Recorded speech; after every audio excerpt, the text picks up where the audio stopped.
This episode brought to you by War. What is it good for? Movies. Hey everybody, we're watching Platoon and you are listening to Miscast Commentary. You're listening to Miscast Commentary, where two guys have seen way too many movies and have way too much time on their hands. I have come here to chew bubblegum and kick ass. And I'm all out of bubblegum. Now here's your hosts, Joe Finley and Todd Murray.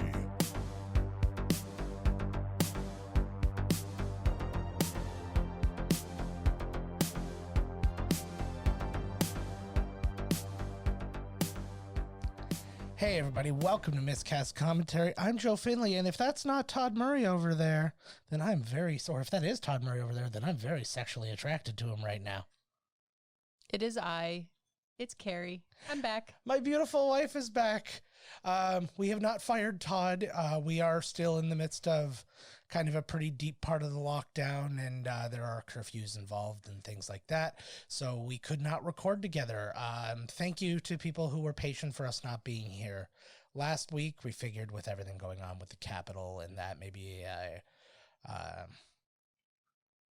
Vietnam movie might not be in our best interests. So thank you very much for your patience. We are here now. We got clips from Fred Kennedy, who is back. Well, not back with us, but with excerpts from our interview about this movie. We're going to hear from him. So got a lot of knowledge about the military too that I wasn't aware of. So actually he gave me a lot of interesting insight into military stuff because his dad was involved in the military and such. But for now, we got to get this bad boy going. Otherwise, Carrie's going to fall asleep. So let us press play. And it's playing. So yeah, Platoon. This is one that I didn't know until I asked you to do it that you had not seen. Yeah, I don't think I've ever seen this movie.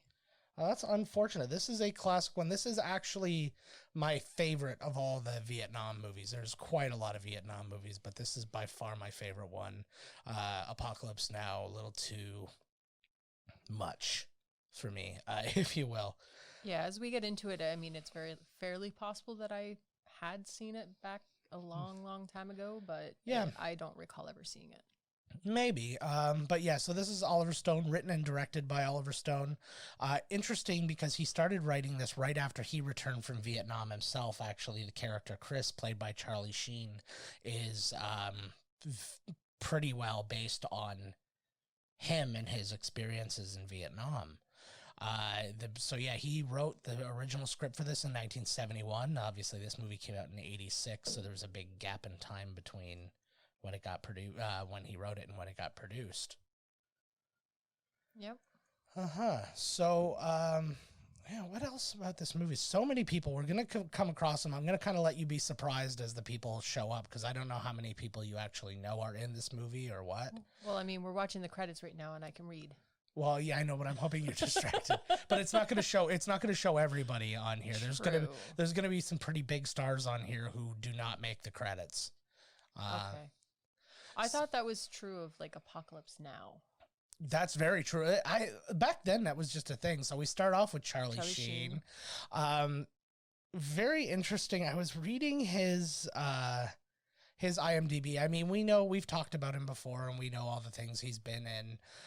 That's an interesting sight to see. To be your first thing is just a bunch of dead bodies that are going to get on the plane you just got off of. Right then and there, that would just make me cry. Yeah, you say nope, and you just get back on the plane, and then they put all the bodies next to you, and you're like, all right, I'll just stay here. I do like being called a cheese dick, so maybe I'll sign up. But I lost track of where I was there for that. It doesn't matter. But it's a big thing. So Vietnam, just in some of the reading and stuff I was doing, basically you were sent there for... I know him. There you go. You were sent there for 365 days. So one tour was 365. One tour was 1 year there, and if you got sent for any reason, you got sent to stockades or anything like that. That wasn't time off of yours. Like, so say you got like 3 months in stockades, you would then resume your time. So it's not like you had 3 months of your year. So you'd end up sitting, 15 months yeah, there. yeah. So it became like a big thing. Because there's a line that comes up a little bit later that they mention where they talk about that and how the guy's like, just send me to this place, send me to this place. But that wouldn't be better for him because it would mean he'd just be right back here as soon as he got out. And he'd be back here for the amount of time that he had anyways. So some more people you're seeing in the credits there. There was Kevin David. and Kevin Dillon. Matt Dillon's brother. Johnny Depp. Wow. Baby Johnny Depp. I was going to say, this is like baby Johnny Depp, and he's really far down in the... Oh, yeah. Oh, he's only got like a line or two in this movie. There's Tony Todd. I don't know Tony Todd. You'll know him when you see him. He's Candyman. Oh, okay. So see, right there too. Nope. So right off the bat, when trying to cast the movie, originally Charlie Sheen turned it down. And so he offered the role to Emilio Estevez. And Emilio Estevez took it, but then all the financing for the project fell apart, and he had to, so like the thing got canceled. And when it came back around that it was able to go, Emilio wasn't able to go because he was committed to other projects. So they brought it back to Charlie Sheen, who actually liked it so much at this point that he read for it again and then got the role. Apparently they wanted, or they were considering Johnny Depp for this role, but they considered him too young. He's 22 in this, and they thought, and also he didn't have any kind of recognition to be like a leading man, whereas he's got a little bit. Not a lot at this point, though. I was going to say, he couldn't have much at this point. No. While they were actually on set for this movie, he got a handwritten contract to do Wall Street for Oliver Stone, because they were sitting there and he just wrote it up on set, and he's like, I will do Wall Street. Okay. Interesting. Which is true of a lot of people. A lot of people in this also appear in other Oliver Stone films in the future. I know Kevin Costner had been offered the role that went to Tom Berenger, but they didn't, for Sergeant Barnes, but he had turned it down, and then they ended up working together on JFK all those years later. Huh. Ugh, I just picture how hot that is, too. Like, it's just... That's another reason to say nope. Yeah. It would be muggy and hot and hard to breathe and just sweating and ugh. Yeah, this is none of your favorite things. No. There's snakes. There's burnt bodies. That's something I'm into. So there's Tom Berenger. They gave him the best scar. Oliver Stone purposefully cast Tom Berenger and Willem Dafoe against type, because Tom Berenger was always the hero, and Willem Dafoe was always the villain, and they're kind of like switched. It's a weird gray area as far as hero and villain is concerned in this movie, but he purposefully like put them against type, and both of them got nominated for Oscars. Well, that makes sense. Yeah. A lot of times when somebody goes against their type of what they usually portray in a movie, they nail it. Oh, absolutely.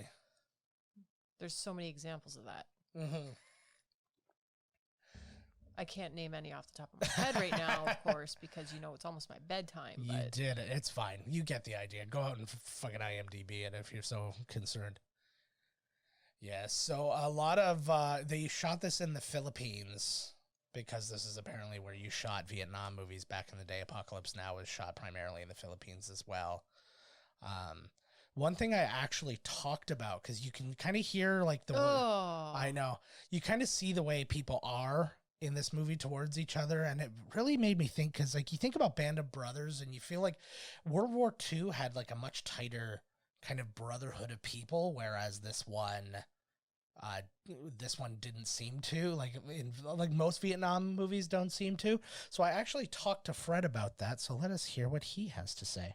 It makes me think a lot too about the difference between how like Vietnam and World War II, and I mean, yes, obviously they're much different animals, but how they are portrayed in movies and stuff. And like a good thing as like the Brotherhood in these. Like if you watch like a Saving Private Ryan or Band of Brothers or something like that, there's this tough group of people, like this tight-knit group of people who have all been through something together, but Vietnam always seems much more broken up and all that. And I know, and they always do that thing too where they kind of break everybody into these archetypes, whereas I don't know, it just feels like it feels like America is a much smaller place in World War II, and then it feels like it's a whole world thing, because now you've got a saucier over here and you've got this person, and it's like they're all coming from different planets, like it's like the Mud 79 thing.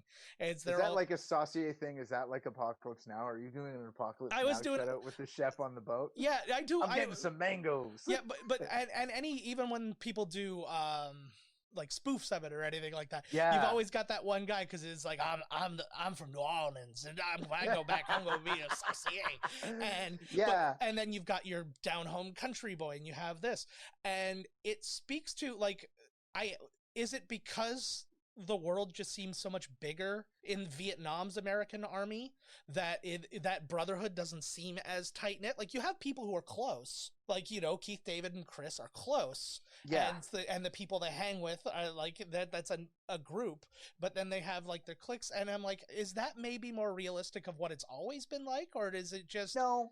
I think the difference, so if you take a look at the difference in terms of the military structures with Vietnam and the Second World War, generally speaking, and this goes to the First World War as well, the people that you volunteer with from your area are the people that you're in the unit with, and they're the people that you're going to fight with.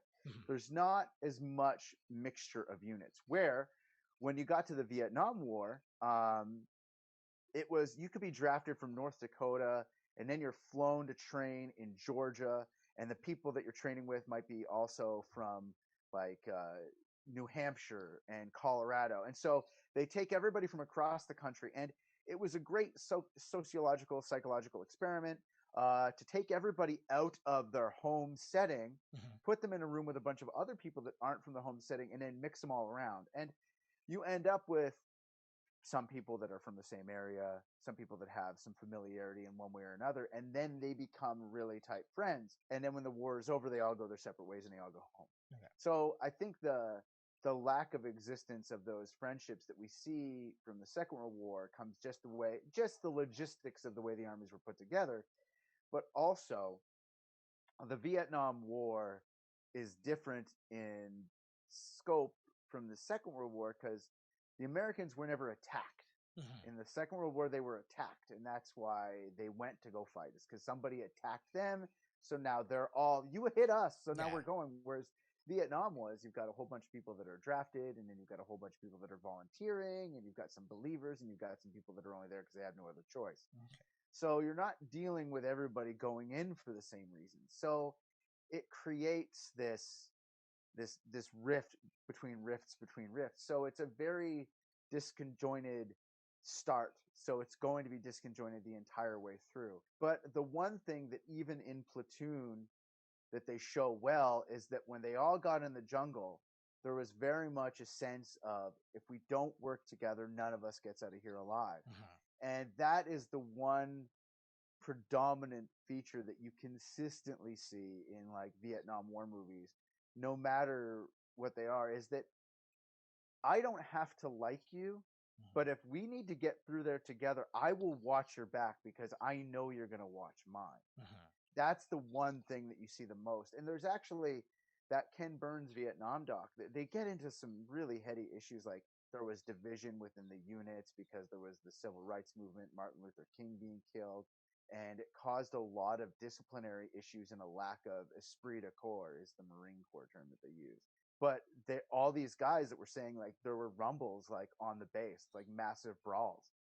But as soon as we were in the jungle and once we crossed the wire, we were all on the same team. Like it didn't matter. Like everything was gone. Once you cross the wire, put it in your pocket because we've all got to get here together. So while that clip was going, we've seen a couple of extra people. We saw Forrest Whitaker show up. He played Big Harold in this, and apparently he was supposed to be a bigger, fatter guy, and he had put on a bunch of weight. But during their boot camp, he lost weight because they were working out so much and they were marching and doing all this stuff, and they were eating like they were eating army rations and that, so he had bad food and so much exercise he was losing weight like crazy, and Oliver Stone got mad at him. But look at all the scars on Tom Berenger. Yeah. Apparently it started out, took about 3 hours, so there's Tony Todd with the beard there. So Oh, it's okay, yeah, I yeah, recognize there him you now. go. But yeah, it started out taking 3 hours a day to do, and I guess they got it down to a half hour towards the end. And if they didn't absolutely need to put it on him, they wouldn't, obviously. Like if it was just back of him, shots like that. Yeah. So there's an interesting little thing there with leadership, because that was obviously his superior, Tom Berenger's superior, but he's just kind of there for the resume, for the status, and he doesn't have any idea what he's doing compared to the other guys. Where do we? So yeah, I guess when they originally arrived, they got there the day before, or the EDSA Revolution of 1986. And what that meant was basically there was a complete government change while they were there, and there was a war happening while they were there. And they had to, basically, they weren't allowed to leave the country, but they weren't allowed to do anything. So eventually the production had to bribe the new government to let them start filming so they could film and then leave. Wow. So it probably had a lot of... probably felt a lot more real that way too, as you had this kind of guerrilla production going on. Boom. So yeah, so you've seen now very briefly the difference between Barnes with Tom Berenger as Barnes, and Willem Dafoe as Elias there. He's a little bit more of a nurturing, caring guy, and this is your kill machine. Yeah. I miss this Charlie Sheen. Like, yeah, he was, it was so a good Charlie Sheen. and he was so good back then. Like, you think about, like, in comedies too, like Hot Shots and Major League, things like that, but then to do things like this and Wall Street, and he was just really good. It's like, I get bummed out seeing the version of him that we see now. Like, one of his last acting roles, he played Dr. Sheen in a Little Pump music video. Like, it's just, again, like, people aren't really rushing to get him. He was in a 9/11 movie a couple of years ago that somebody did. I don't know anything about it. The last thing I really remember him in was 2.5 Men, which kind of blew up in his face. Yeah, that was when he went crazy, and then everything kind of went, that was when he ruined his and Ashton Kutcher's career. So it's interesting because, like, he's doing all this, like, by, like, letters to his grandma, journaling and stuff like that. I don't know if you remember in Hot Shots where he's doing the same thing, and they actually take the very first line that he takes, that's in this movie of his, where they say hell is the impossibility of blah, blah, blah. That's what he says in Hot Shots. Oh, really? When he's in there. But at the same time, his father is coming by in a different boat doing a thing about Colonel Kurtz. So because they both had a very similar role in two different major Vietnam movies. Oh. So it's them crossing each other. They're reading the lines from their actual movies, and then they both get up at one point and look at each other and go, "I loved you in Wall Street." And they just give each other a thumbs up, and then gone. I love that moment. That's one of my favorite moments from that movie. It was much more a favorite once I realized that those, like, were the actual lines from these movies. I thought that was really funny. That is pretty cool. Uh-huh. I've seen Hot Shots and stuff like that numerous times. But it's been a while for you, eh? Oh, yeah, it's definitely been a while. Oh, I can just imagine what it would be like waking you up after 3 hours of sleep and saying you have to keep us all safe for 3 hours. Yeah, you're all dead. We'd all be so dead. I don't know how many people have actually remember me being on here any of the other few times, but I usually talk about how it's pretty close to my bedtime and how much I like my sleep and... Oh, we know. Yeah. We know. I actually spoke to Fred about something that, because he did his show, his audio drama, Mud 79, which is Star Wars based, but it's very similar to this in a lot of ways. And one of the big ways that they do it is a lot of the storytelling is done through this journaling. Like the entire Mud 79 is seen essentially through his journal, whereas a lot of what he's going through and stuff is through these letters. So I talked to him a little bit about kind of taking the big picture of a giant war and then kind of like shrinking it down to that. So let us hear what he had to say about that. You're still taking with Vietnam, you're taking a very big picture thing and you're breaking it down to just kind of this one guy's personal experience all through his journal and what he's seeing and that sort of a thing.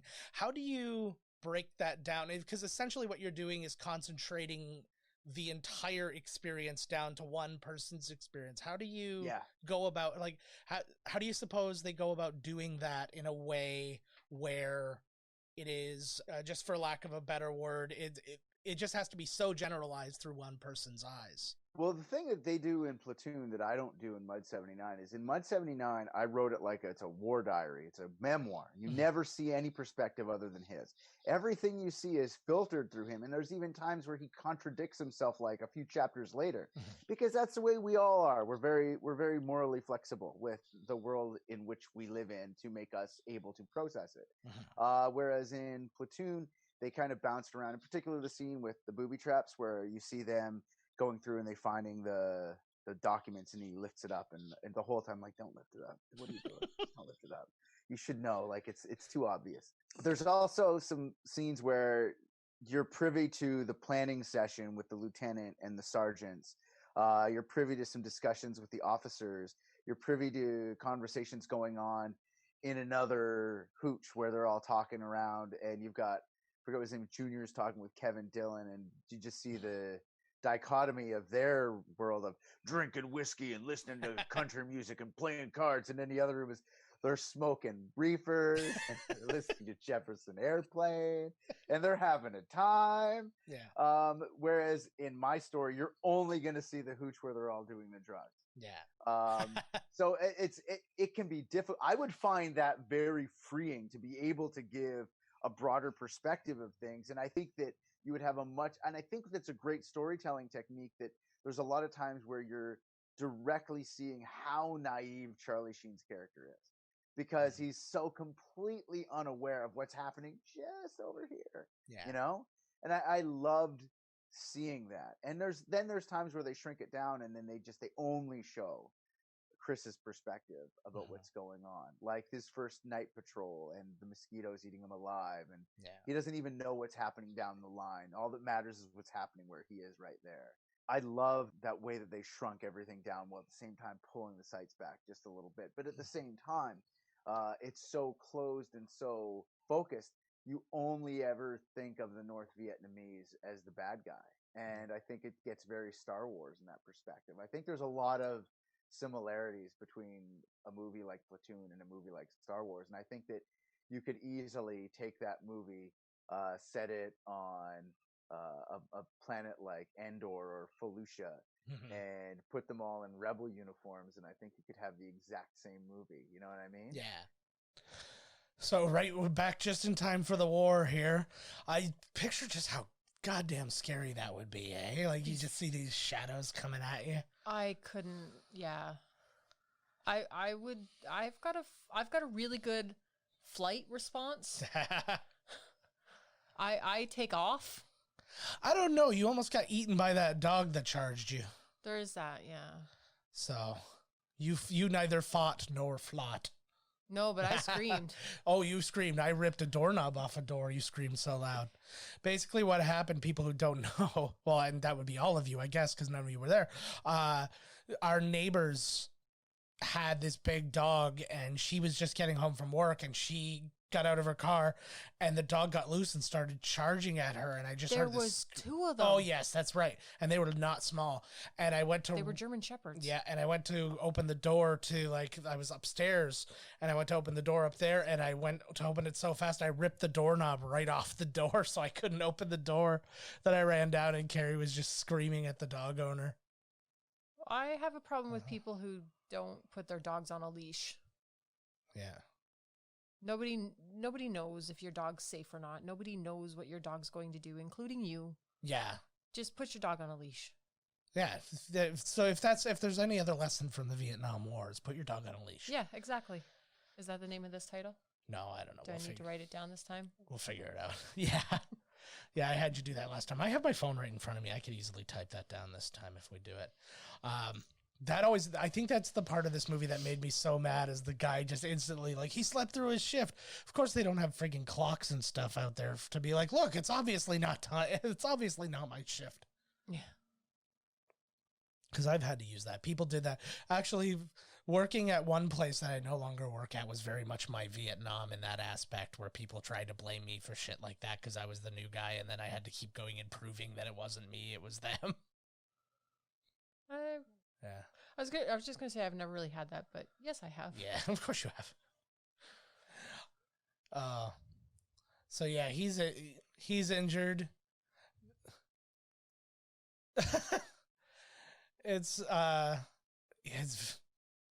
He didn't fall asleep. See, this is the thing about bad sleepers. He's not even trying to blame him, I don't think. I think he legitimately doesn't know that he was woken up. Like you. Yeah, I don't know what's going on when I'm woken up. Yeah. But it's that thing of like, or it's like, I spoke to you, like I come into bed late and then you get up and I say something to you and we have like a little conversation. I'm like, hey, remember we talked about that? You're like, I have no recollection of that whatsoever. Yep. No clue. I have been known to talk in my sleep sometimes. No, but this wasn't you talking in your sleep. This was you flat out, like, turning around, looking at me, talking to me, having a back and forth. I'm sorry, but that I don't remember it. It is sleep talking. It's not sleep talking. You suck. Oh, don't give up. Somebody's always got to die. And it's always, if you want to know who's going to die in an army movie, it's always the one who shows the picture of his girlfriend. It's all, here's my girl back home. Wow, she's real pretty. Look at how babyface Kevin Dillon is here. God, he looks like a little baby. He looks a lot like Sean Astin there, I think. Really? Yeah. I think it's probably the most chubby-cheeked he was as a young man, Charlie Sheen. Yeah. I love Tom Berenger in this goddamn movie. He is so good. But he is the guy, and we talk about this later with Fred, so I don't want to get too much into it. But he's very much the guy where I'm like, I obviously hate him, but under no circumstances do I not listen to him. It's like I look at him and I'm like, he's gonna make it through this. So if I do what he says, I'll probably make it through this too. Yep. And no matter how much I dislike what it is, because that's the whole thing. Is you gotta. Like these, none of these guys are trying to go career. Most of them were drafted and stuff like that. They just want to make their 365 days and go home.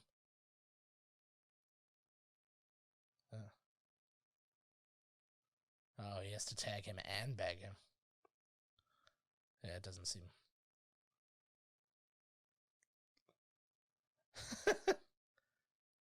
Fucking John C. McGinley. Another guy who's been in everything. He was also in Wall Street with Oliver Stone. He's in Scrubs. He's in all. I've got his stuff here. Why am I wasting time trying to remember when I can read it like a man?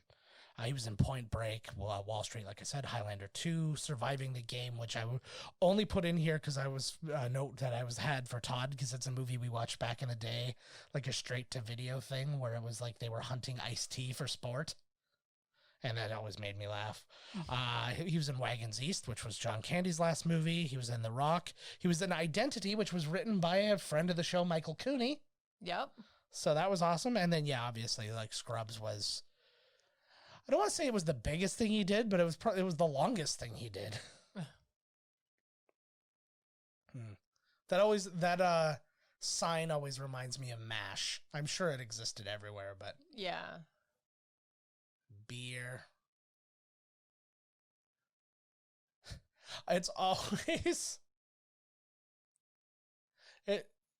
it's always so weird to me, like, to see them like have beer and stuff. Like I understand why they have it and stuff like that, but it just seems like it's always drinking on the job or something like that. Because it doesn't feel like there's downtime for them. You know what I mean?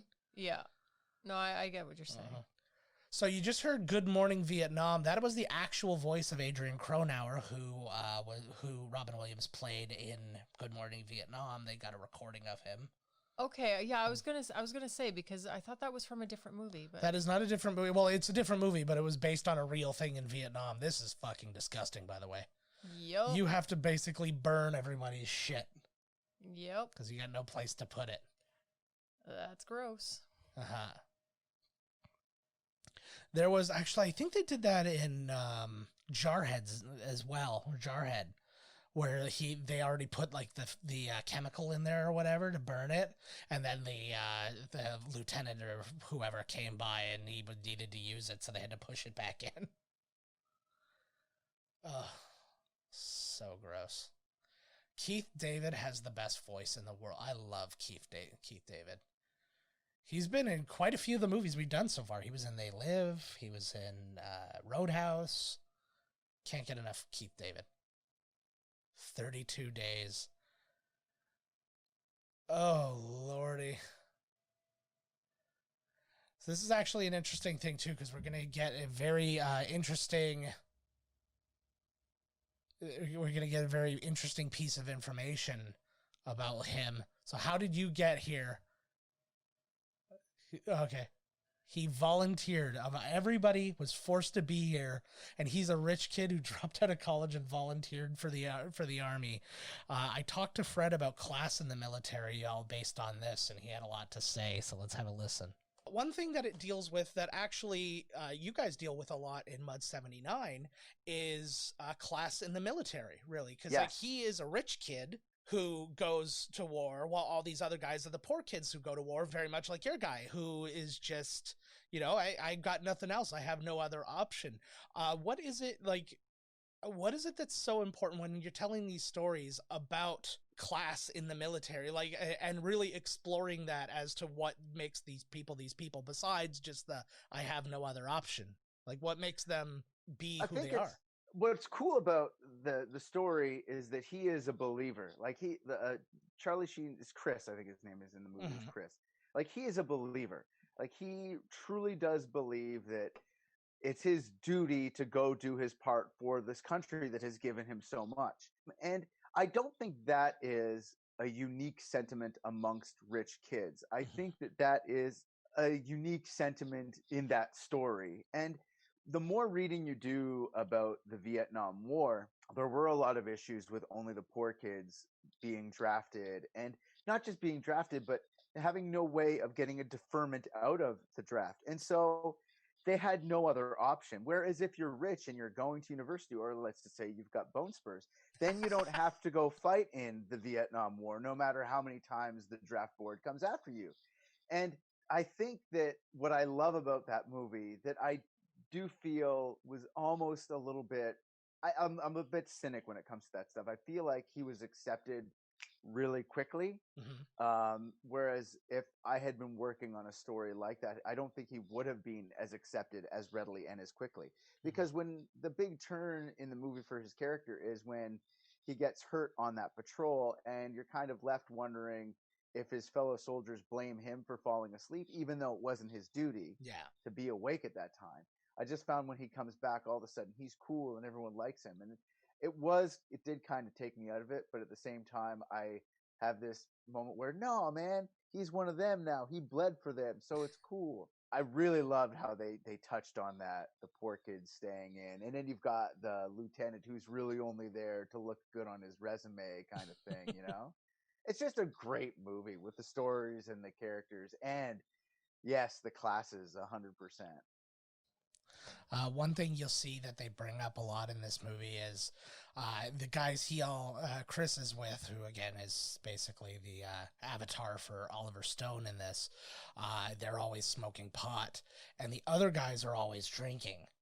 And his observation was that people who were the most stable there were the ones who smoked pot. The ones who drank were all the irrational ones, and Okay, yeah. Which I understand. At the same time, though, I'm like, I would be so weirded out. But I guess right now they're obviously not smoking pot while they're out in the field. They're like on base right now, and there's nothing kind of going on. But yeah. Bunch of hopheads, man. But see, they've all got beers. Yeah. But I mean, historically in movies and stuff like that, pot's always been the kind of more mellow and chill, and alcohol's always been the kind of evil anger and hotheads and stuff. So yeah, no, for sure. The I guess when they, prior to doing this, like I said, they did a boot camp. So they did a 2-week boot camp with their military advisor, Dale Dye, and they put them through the ringer. They deprived them of sleep. They marched nonstop. They ate, like I said, they ate only their rations.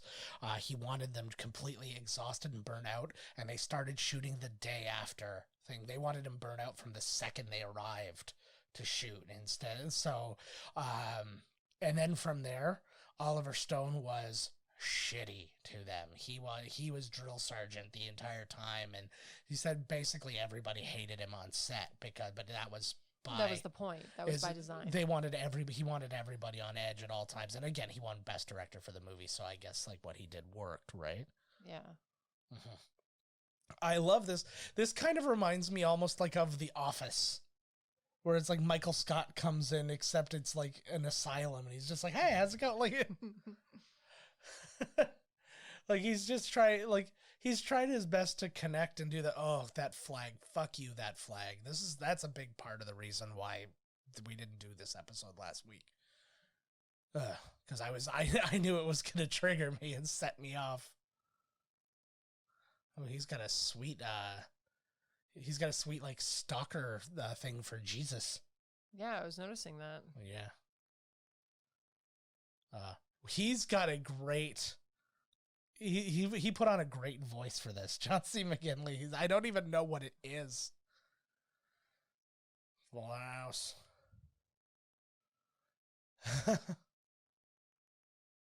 I wonder. It's interesting because it's like your view of which sergeant kind of you get behind between Elias and Barnes.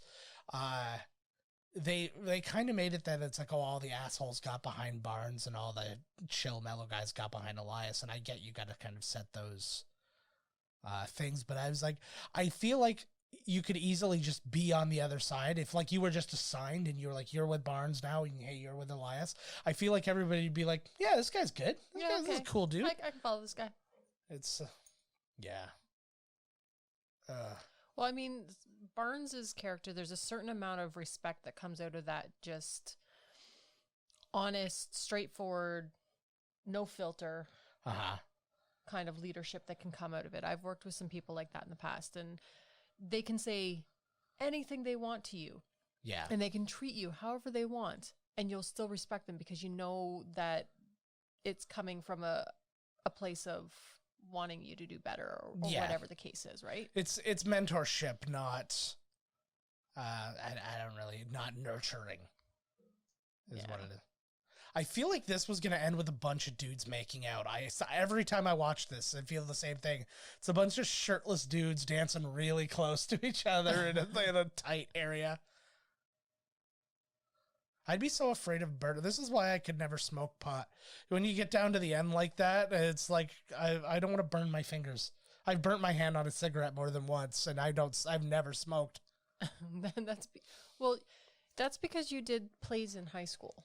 Yeah, that was actually from that student film where I smoked like a pack and a half of cigarettes in a couple hours, and I almost died. I was just trying to be a team player. That's what you get for helping people. Keith David, too, I wanted to mention, I was looking at his IMDb, and he played very recently, he played Chief Ironweed in the 420 movie, Mary and Jane. I was like, Jesus Christ. Fantastic name. It's so good. It's one we got to hunt down. Charlie Sheen said in an interview, though, I guess Keith David saved his life at one point. They were in a helicopter and he was leaning out and it kind of banked and he went forward and Keith David grabbed him and yanked him back like he almost fell out of the helicopter. That's crazy. So we could have avoided this whole tiger blood thing if Keith David would have just let him fall. I don't know how much in the movie they got shot though. See, again, this is something he's learning from this dude, right?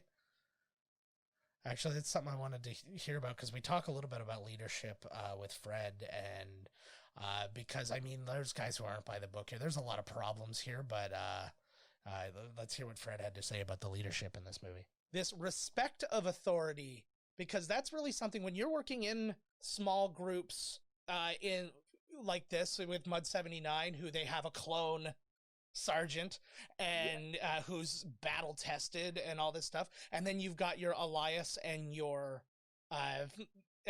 Tom Berenger, whose name just completely Blaine. escaped. I think it's Blaine or Blair. There you go. Like but yeah, so you have those guys. Those guys have done shit, and they have earned like they have earned the respect of the guys to the point where that guy's an asshole, but I'm going to listen to him because I'll come out alive if that's the case. Yeah, it's funny that you're bringing up something that when I rewatched Platoon, was a big glaring issue for me. In Mud 79, there is a definite fear and respect of the cloner LT. Dev Orto is his name, because he now has a name, because he won battle honors on a battle at Ordo Plutonia. That's where it came from. And he gets into that in the final episode, by the way. I talked to my dad about how they deal with PTSD with combat soldiers, where you're not falling off, but you're on the verge. Like, how do you address that from a leadership? Because he was a sergeant of young soldiers for a good deal of his career. Yeah. So I was asking him about the techniques that they use. And he goes, "Oh, there's a whole handbook about it. Like, it's something they're very aware of. Good leadership techniques." And so when he's got the LT, he's immediately credible to them because they all grew up watching Republic propaganda about clones. So there's never a doubt that this guy can handle himself. But he's never a malevolent character like Blaine, but he's also never a compassionate character like Elias. He's very much separated and distinct from them, and he's got his minions who are the sergeants. And the main character really just gravitates towards anybody who's got combat experience to listen to them. And the thing that was the big disconnect with Platoon and Mud 79 is that there's incompetent leadership within the platoon. He knows there's incompetent leadership, and it's immediately visible. And that's what I saw in those guys in leadership, because like you said, they're not in any way by the book for sure, but they're these guys who these young kids look to, and especially on their particular cliques and sides, where they're like, I know if I follow him, I'm going to come out of it in one piece. And it's like, what that means for me as far as my career doesn't matter so much as what it means for me coming home. Oh, that guy reminds me. What the hell is his name? He was Shane in Walking Dead. And John Barenthal. John Barenthal. He had. I think it was just the nose, but that guy reminded me of John Barenthal. I'd have to see him again. Okay, I don't think we do. I think he's one of those really unimportant dudes. Oh, hey, that was our dog's ears. Yeah, that's the helicopter that we wake up to in the morning. I was just gonna say it sounds very much like Vietnam in our mornings because it sounds like a helicopter coming down. So it's interesting because again, this movie, like this, we've talked about, obviously, Vietnam is the bad guy for what it's worth. I know, the snake. But Vietnam is quote unquote the bad guy and all this. One thing that was really interesting was the movie We Were Soldiers, which is a Mel Gibson movie, which is its own thing, but that's fine. They had, what's it called? It showed a lot of things like from their perspective, and like you kind of like gave you like a two sides of war kind of thing. Not to say, hey, good people on both sides and all that sort of thing, but it was just interesting to see them not like stormtroopers, you know what I mean? It was just humans who were doing the same thing that we were doing, only just on the opposite side. There he is. There's my John Barenthal. Okay, yeah. Yeah, so like it's not like a dead ringer or anything. No. Just, but you can see there a resemblance. Like he could be related. Kevin and I, Kevin Feige, I guess, just recently didn't confirm, but just kind of teased again that there is definitely a possibility of bringing back Daredevil, Punisher, Jessica Jones, and all that into Disney Plus. Oh yeah. Yeah. So here's the hope. That's the thing. Like you've already found your main dudes. you know that you're not getting like some new guy introduced halfway through this movie. So it's like you see somebody you haven't seen before. He's like, yeah, that guy's probably going to be dead. It's another thing. Like, I mean, I don't know a ton about the Vietnam War, but like you see how well prepared they were, like on their home turf. You know what I mean? And like, there's a reason why this war was not won by the U.S. It was they were ready, and like and not to mention these guys having to try and land in the middle of the jungle when they're essentially surrounded at all times. Yeah, I don't know much of anything about the Vietnam War, but this movie's kind of making me want to learn about it. It is like and I mean, this is only kind of like I would call this a picture from the perspective of like kind of a very low level person. I think that there's a lot more to kind of learn about it, but the Viet Cong had a real system in place. And like they knew these guys were coming, and it's not like they just threw up a few barricades. It's not even like in Germany. Or not Germany, but like on D-Day and stuff like that, you know, with the beaches, and they had those like big barricade things up, and they had some bunkers up and stuff like that. Like these guys had tunnel systems, and it's they were ready. Yeah, it was like underneath Disney World. They have a whole like connecting set. Yeah. The guy who just talked, I have his name here because I keep forgetting it. It was Corey Glover. He was the front man for the band Living Colour, and this was his first ever acting role.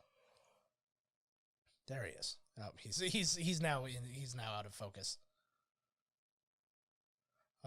I feel like I'd be very nervous just knowing the fate of black people in movies, and you hear about a shot where it's like, oh, it's the 3 black guys from the thing are all going to be in this one shot. It's like, oh, one of us is going to die.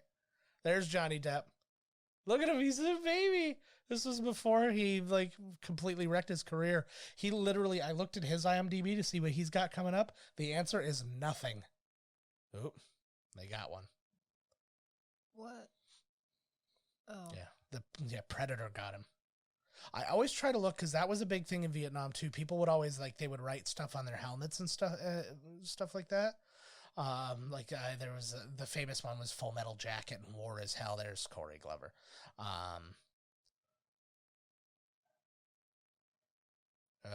That face. So I'm sorry, was that one of their guys Yes. that got taken by the Viet Cong and then like displayed? Yeah. Okay. Yeah, like either that or this is the beginning of Predator. Is that a giant dog in the background? Yes. I don't know what animal that was. That looked like a giant ass dog. See, like, and that's the thing. Like, everybody know he's an asshole, but like, again, that day we loved him. We knew that we were gonna fuck people up because of him. Yeah. That's impressive in of itself, even though it wasn't real.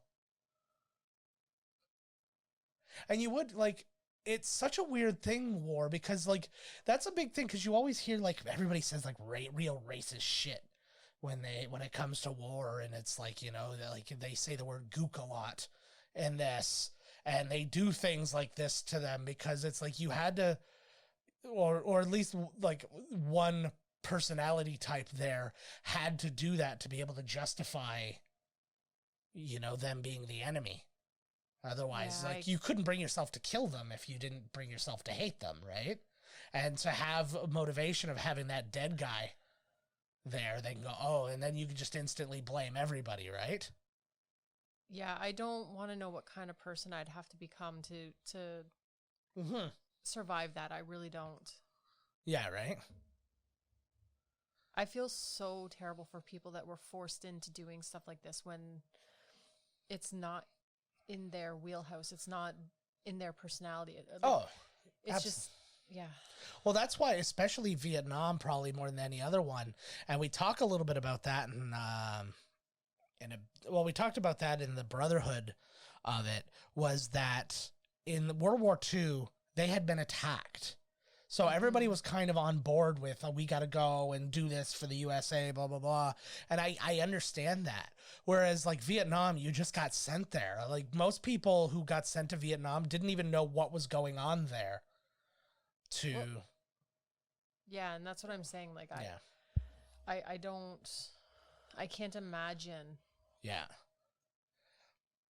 There's an interesting story. They're going to get a guy, I think it's actually this person that they're getting out right now. Yeah, it is. I think it is this one. Kevin Dillon and Charlie Sheen found out that this kid had cataracts and that he was just blind because they couldn't afford to get him a surgery or anything like that. So they felt so bad, they actually pulled money together and got him the surgery. Oh, that's amazing. I know. I felt really good, especially given what happens in these scenes, because you feel like, because you know how like, what is it? How like authentic they make everything feel in these movies. It almost makes it feel like they just picked people out of like the Philippines and Vietnam and just actually like tortured them and shit like that. Yeah. Like it's just because, you know, like these aren't your everyday actors. These are people like these were locals that were hired and stuff like that. So it feels like they're doing this to real people. So to hear that some nice things were happening in the background makes me feel good. Yeah. This is a poor kid with just one leg. See, this is I feel like this would be the most of what I was. Like, I'm trying to be nice and you're really screwing with me right now. But that's the whole thing. Like, and then you have like guys like Kevin Dillon here who play Bunny, who are just, you know, they're pot stirrers, for lack of a better word. Because like people are losing their goddamn minds here, and then like, you know, he was probably scared to death too. He looked in that thing. He could have been shot when he looked in that thing. So he's like, had everybody come out and he didn't have to look in that thing, he would have felt safer and he wouldn't have lost his goddamn mind. It's hard to, because everybody's having such a goddamn different experience. It's just so like, it's so hard to even like empathize. And Manny. See, even he's got like a, what the hell's going on here? Like people were on the verge of like breaking people, and that's why like you hear so much about you know, how people were after Vietnam and stuff like that, is because this is just what it was like. Yeah. Well, that's the thing, is once you break that part of your psyche and stuff open, it's there's no going back. And making it that way, there's no going back. It's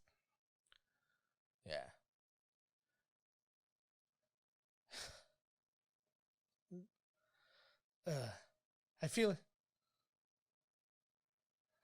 like he just grew up to be Johnny Drama in Entourage. Like he feels like he's just equally as big an asshole.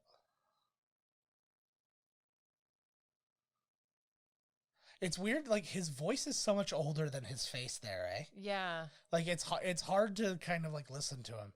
Okay, so here's a 6-year-old Johnny Depp is about to do some translation.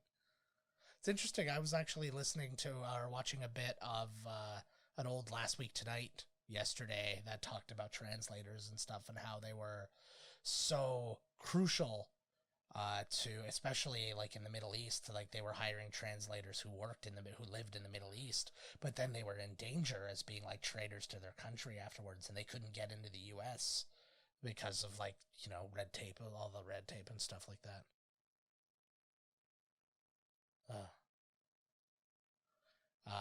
You can see he's got Sherilyn. Johnny Depp's got Sherilyn on his helmet. He was dating Sherilyn Fenn at the time. Oh, okay. And then I think you see when you go into that, like the place where the bunker that they were in, where they were smoking pot and stuff like that, I think you see SF carved in wood there because he did that as well. Or it's on his guitar or something like that. Yeah. That guy looked like he was just a different version of Kevin Dillon. Yeah, he did. There's only like 4 people there. Oh, that's a great idea. This is making me very uncomfortable. I don't like it. I know, I do, but this was the thing, and this is like, this was a wonderful thing, and it's something that Roger Ebert said, was that so many war movies prior to this had glorified war or turned it into art or something, and he's like, this movie doesn't make me want to be a part of war. He's like, war is awful, and war is, and that's what you're trying to, like, that was the message they're trying to get. It's trying to make you uncomfortable. Just like that. Like, it's, this was the kind of stuff that would happen and the kind of things he said he was witnessing at the time. But like, you see how everybody reacts. Like, all those people were on his side up till that minute, right? I want to know what happened to him that he got those scars. Yeah. I'd like to have a flashback and find out it has nothing to do with this. It was like, oh, it was a weird Christmas tree accident or something. It was like, say farming accidents. Yeah. I was like, I needed it to be something really happy. Like, he was setting up his Christmas tree and he fell face first into it and scarred his face up. Yeah, the only part, Kevin Dillon's the only one who seems to be on his side now. So, and that's the one guy who should be stopping him, is he's friggin' superior. But like, how do you speak up? Like, how do you speak up to him? Because he's like completely unstable at this. Yeah, Yeah. Don't worry, if it makes you feel any better, she doesn't get she doesn't get killed, and none of them are dead in real life. They all lived. It doesn't matter. Mm-hmm. So this gets shut down. Actually, what happened too is Oliver Stone, during this scene, this village scene, he had a PTSD attack, and the military guy there, what's the word I was looking for? What word am I looking for? Consultant. The consultant. The military consultant and him went off and had a cry together because they both went through this. They completely understood what this was. And he was like, so, you know, I give it up to them to relive their nightmares, to be able to share what it was really like with people, so that, you know, people aren't thinking, like, even with Apocalypse Now, like it was some kind of adventure. Yeah. Like, it's like, you know, they never... You know, it's just that one is just a bunch of one guy just getting a bunch of like wacky characters along the way, really, if you break it down. Yeah.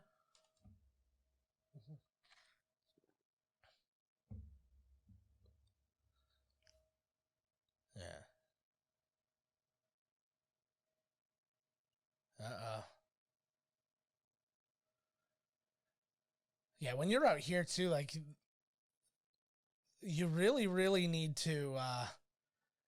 He looks very familiar to me. He does. You know who he reminds me of? The guy, and it's not the guy. He reminds me of the guy who I believe was in Major League 2, who actually was like the backup catcher to Tom Berenger's character, that's a funny thing too. I just realized that Tom Berenger and him were in this like really intense movie, and then we're also in Major League.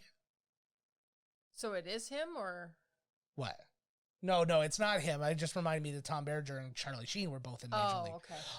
But you know, he always reminds me of that guy. He's in a lot of things. He was in Mad Men, which is probably what you recognize him from. Maybe.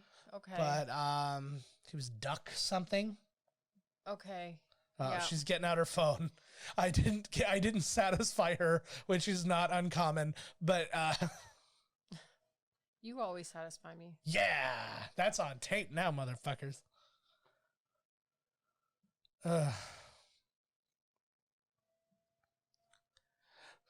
I always wanted them to just have a scene where you find out that they were all like the main guys in the Viet Cong, just to like almost justify it. Like, that little girl is the leader.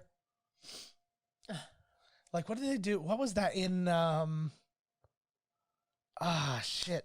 Tropic Thunder, whereas like that little kid kicks the shit out of Ben Stiller. Yeah, I never watched that movie. So. Oh, so good. So good. Actually, and what's really funny is what they do in that movie with Nick Nolte's character and stuff like that is essentially what it was precisely done in this movie.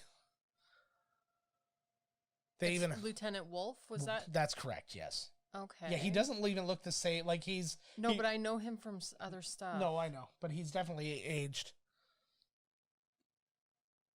He was also in Desperate Housewives. Yeah. What was it? Desperate Housewives. Oh, yeah. Okay.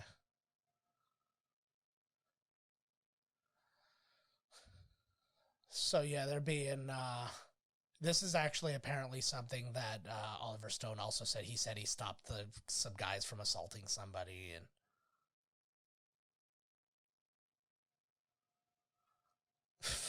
I'm glad I'm not watching right now. I know. You figure out what he's in. This scene is over now, though. You're fine. But, like, that's a thing. And again, this is stuff you got to take home with you, right? I picture that he's the one who just got busted for that. He's like, no, I stopped it. Like, get them off of you.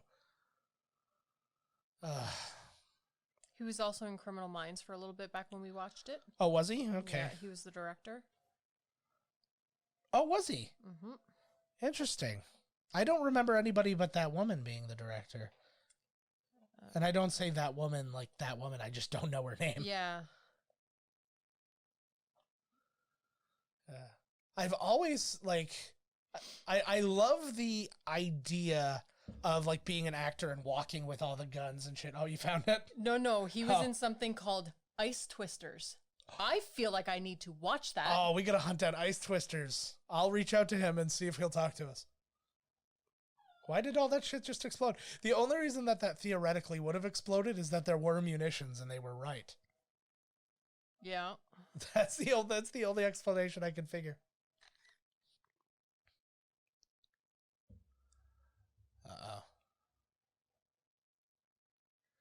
Uh-oh. You're all in trouble.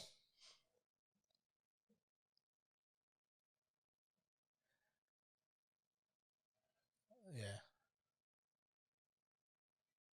It's such a bad thing. Like, these breaks in, not just in rank, but in just flat out,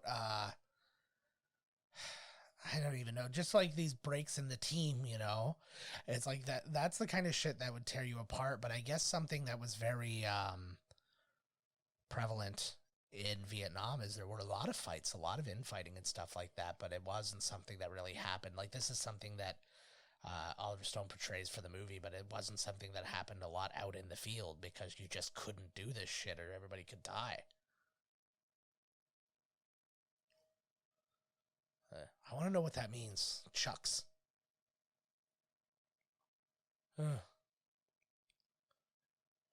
I totally understand why every black person thinks every white person is crazy if they went to Vietnam.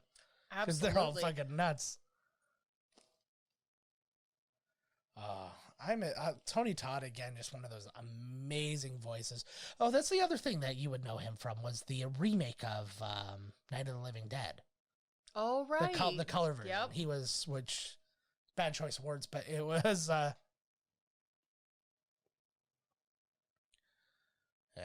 What is that hat that he's wearing? Like, is it two hat? It's like a beanie on top of like, just like what, like a bandana thing, or? Yeah, that's gotta be it. But it looks like it's a Muslim thing. I was going to say. It's like a kofi or whatever it's called. I was going to say it looks like, a religious. Oh, that makes total sense because he complained when they brought pork earlier. Yeah. I just totally discovered something about this movie. Awesome. Sorry, my ear is very itchy apparently. That happens to me with these all the time. It's like, I guess because my ear is sweating. Yeah, that's the deal.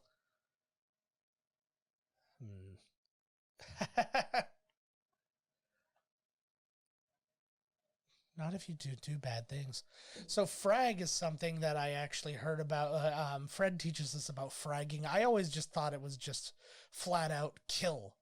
Like, because that's something that, like, it's in video games. It's like, how many frags do you have and stuff like that, right? But actually, Fred, in a scene that comes up, we'll talk about it in a minute. And he kind of explains it to us, and it's kind of wonderful. I've never really heard the term fragging because I don't really play video games. Well, you don't play enough video games with murders. That's the problem.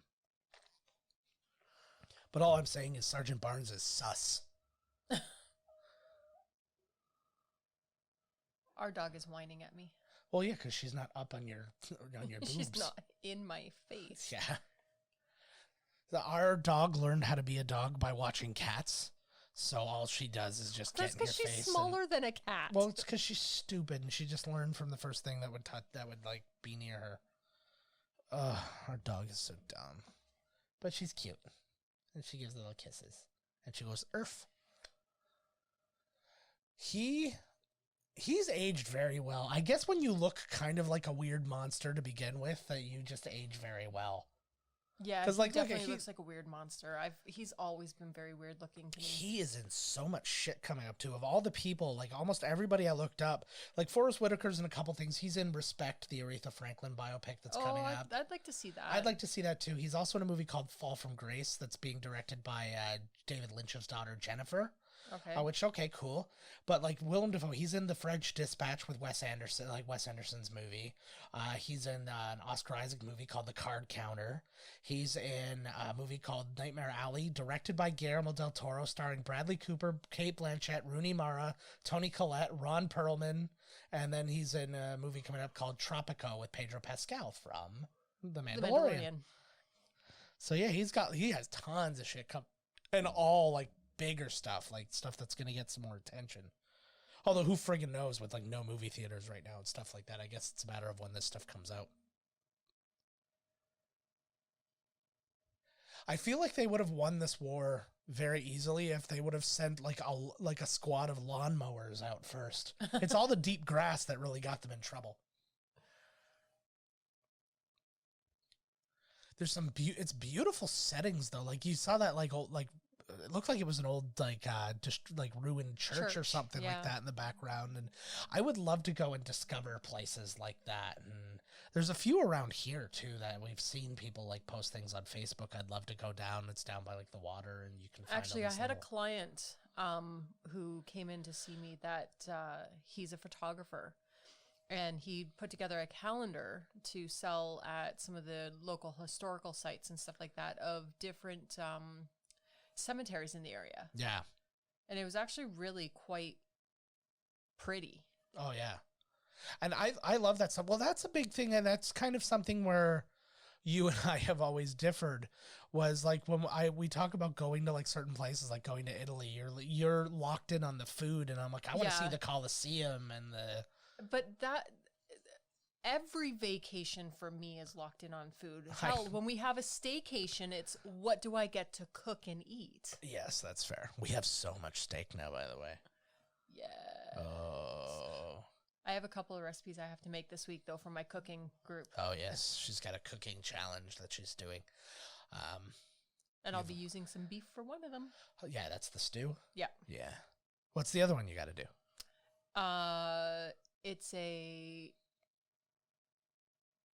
Oh, what was it called? Country?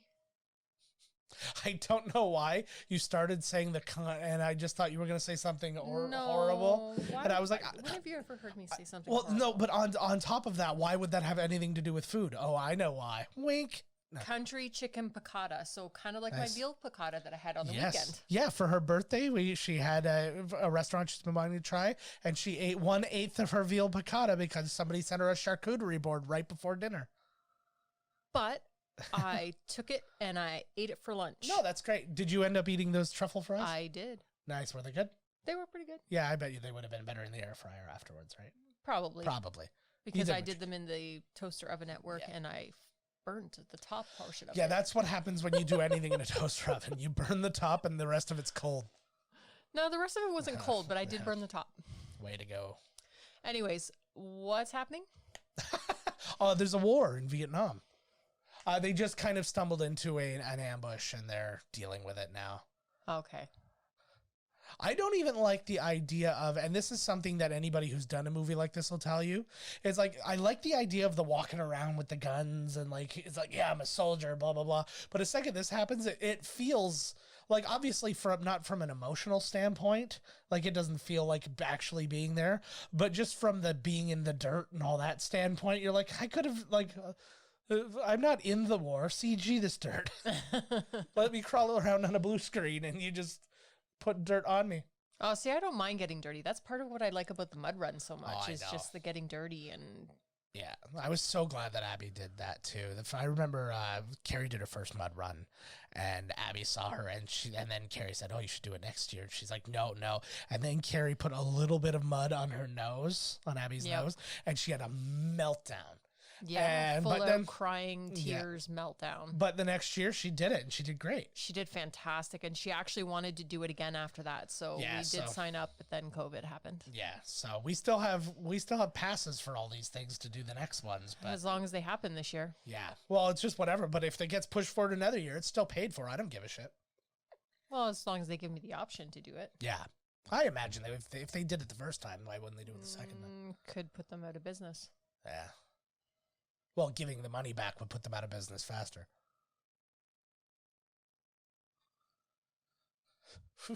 I'd give that little pile a pat. Thank you, pile. Thank you, Dirt, for saving me. Oh. I do want to throw a grenade. I've never been one to like want to go to a. He got a holy fuck, but you don't hear him saying it. But yeah, that would be a bit of an experience. Yeah. But I would like to just throw a grenade, not at a person though. I just want to see one go off. Just want to see it go off. I just also though, I'm very worried because I have like pretty messed up shoulders, and I have like a fear of throwing it just straight down by accident. Or like my shoulder tweaking at the back, and then before I get like the forward motion, so it's not even a tuck rule situation, it just drops, and then I got 6 seconds to get away. It was just a leg going up.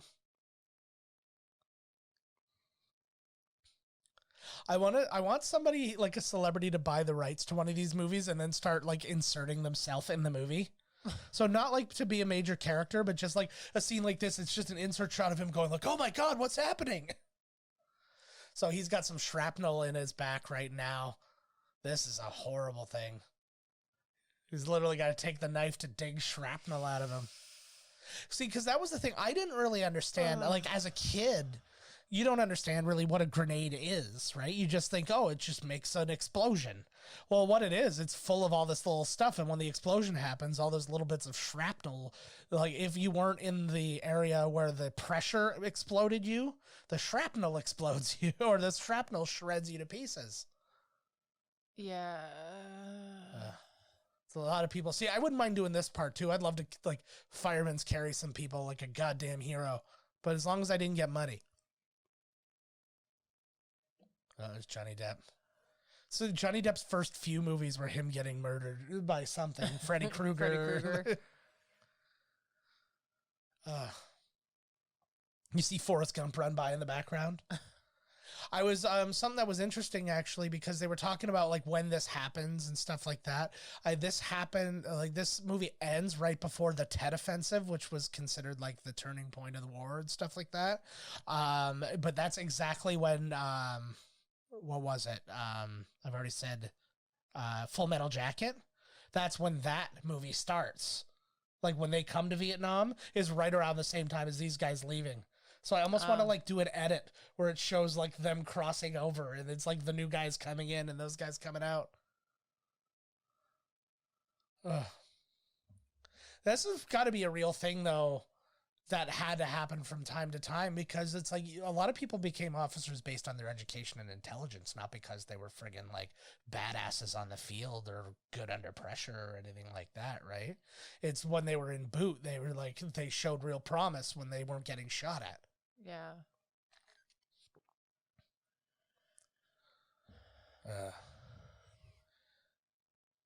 It's so crazy. It's one of those things too, like we've never with I guess the exception of the War of 1812, like us and like the U.S. never really fight wars on their own. I guess then you get Revolutionary War back in the day, but since like the U.S. has been the U.S., they've always fought like in away games. Mm-hmm. And to do one in Europe might be a little bit different because you're not out in the friggin' jungle. You're out amongst buildings, and it's like, okay, you can see a landscape and kind of like get a strategy behind it. But like when it's just all trees and grass and stuff, it's just like, well, I hope I don't get murdered here, and then we'll try to murder them from here. Yeah. Well, it's definitely, I think it kind of goes back to what you were talking about earlier, though, where the home field advantage that they had being in the jungle like that, because these people don't live in, the closest thing they come to a jungle is like, they might live in the backwoods or something like that, but Everglades. But they're still civilized. They're still like city and that kind of thing. Yeah, they can drive into town to get milk. Yeah, whereas... Well, I guess that, I mean, I don't know how far out these jungles are from, like, Ho Chi Minh City and things like that, but... Yeah. That's another thing, too, is, like, when you, like, you literally, you can't even see where your other people are, much less, like, those guys. So you see those guys coming in, and you're like, I hope I'm not accidentally shooting at somebody I'm not supposed to be. Yeah.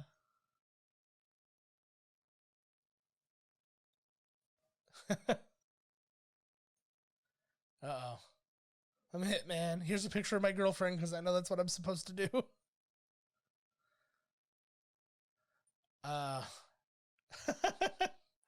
What a weird attitude. It's a long, you've got to. It's interesting too, like the medics, you know, to be a medic in all of this is just like friggin' bananas because you are a combat guy still, but you also have to like kind of drop all that if anybody else gets hurt. Yeah. And that's where your focus is. Like, I mean, you have a sidearm or whatever, but your main focus is just saving other people and hoping you don't get shot in the neck while you're doing it. All right, so we've got a bit coming up here. Actually, Fred's got some thoughts on this, but I was just going to say, actually, we're a good portion into us, and I can honestly and definitively say I have never seen this movie. Yeah, you've definitely for sure not seen this movie. Yeah. You'll recognize there's a couple of shots in the movie later that you... I can't imagine that you won't at least recognize, though, just because, like, you know, when, like, the Oscars or Golden Globes, they do those, like, big compilations of, like, the history of film and stuff. Yeah. There's a shot from this that is, like, one of the, like, it's the perennial. It's in every one of those compilations. This movie was, we had one of those MGM, we had that MGM box set of DVDs back in the day, and this was one of the movies on there, and I think it was also one of the ones, like, you know, when it has, like, the collage of everything, that iconic shot of Willem Dafoe after you'll see, you would see in that as well.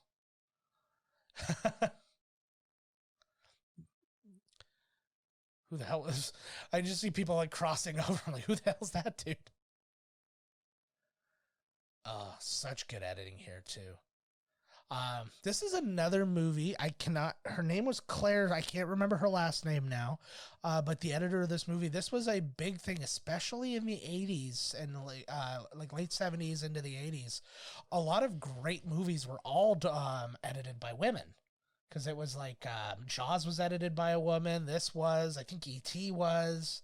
A lot of Spielberg stuff back then was. And what other ones? There were a bunch, but yeah, women may make great editors, especially of these things. I don't know if there's something very specific about it, but it was a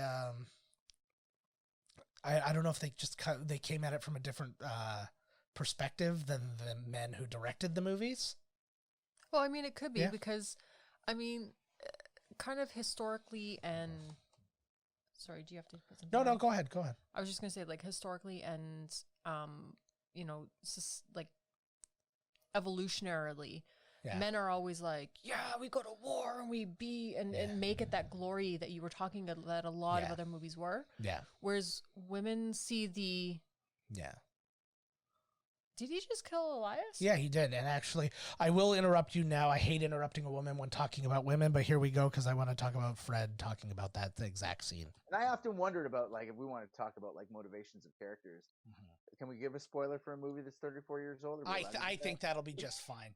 Like, I wonder often if Tom Berenger taking down Willem Dafoe in the jungle he was worried about his career, or he was worried he wouldn't be able to kill more people. I've wondered about his motivation about that. I've thought about that too, and I think it's the latter, to be frank. Yeah, I think I think that he thinks that it would be to the detriment of the army, or for him to not be there. Yes, like totally agree. Yeah, you will be hurt if I'm not here. I am actually saving you by keeping myself here, because that's what I do, is kill the bad guys. So yeah, that was just what he had to say about that. To your thoughts about like the women in perspective and stuff like that, I definitely agree. I also though think that like Oliver Stone was definitely not in any way, like he didn't come into this trying to glorify. I don't think she changed the tone of this film, but I think that what I was trying to get at is that they can, women, because we are the emotional ones. Yeah. Historically speaking, I'm not speaking for every woman, obviously, but we tend to be the nurturing and the historical ones. They can kind of put that feeling into the movie. You said Jaws was done by a woman, which you get that feeling of the mother who wanted to protect her son, and her husband who's, you know, kind of going out onto the waters and into these dangerous waters to chase this shark and all that kind of stuff. And, you know, this one, you're getting kind of like that, like, you can't see me now because you're not recording this visually, but like some of the scenes earlier physically made me cry. Yeah. And I think it kind of brings that different emotion, that nurturing emotion to it. Yeah. I could definitely see that for sure. And I think that there's also, I don't know what it is, but I mean, there's definitely something to it, because there was a lot of it going on, and it's weird that kind of went away. I'm not saying that there's no female editors anymore, but I'm saying that like when you had a time like this time when there were so many prominent ones to go and have so fewer is just kind of weird to me. Well, it's like, you know, if it ain't broke, if it ain't broke, don't fix it, right? Oh, well, that's the worst thing. He just, for one split second, he looked like Ernest to me. Yeah, kind of. It's just there was a, like, because he's just got like a very character face. So here comes that shot that I was talking about, where it's about where. So yeah, he was shot. Give it up for him for running after being shot in the stomach. Yeah. Oh man, to have a death scene like this as an actor must be a fucking dream. So here's the shot right here. Oh wait, not quite. I'm getting ahead of myself.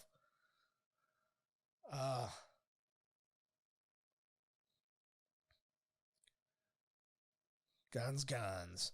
All right, so here, he keeps teasing it. He's like, I'm gonna do it. No, I'm not gonna do it. Oh, come on. Do the move. Do the roar. Dude's got a will to live, man. Yeah, I know, eh?